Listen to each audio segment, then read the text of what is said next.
So let's talk about Microsoft for a moment. So you started that when you were in high school and you were driven to be involved with computers. Were you alone? Were that many people knew about computers in those days? It was a fairly special time because computers, when I was young, were super expensive. And my friend Paul Allen and I actually snuck into places at the University of Washington where they had computers that weren't being used at night. And so we were fascinated by what the computer could do, but very few people were getting exposure. We had to go out of our way, and we were lucky that we did it all.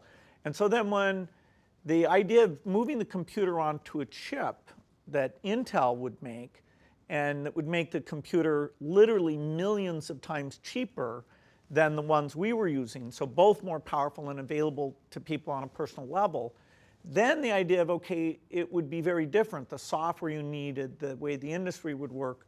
We were super lucky to be there when that was happening. So what did your family think? Did they say there's something wrong with this young man? He wants to just do computers? They knew I was obsessed with computers, that I would skip athletics, that I'd go in overnight, that I'd leave the house sometimes when they prefer I wouldn't go work at night on these things.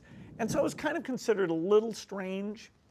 And the big moment was when I said, instead of going to part of my senior year, that I wanted to go work for a company writing software. So they were great about allowing that to be my hobby.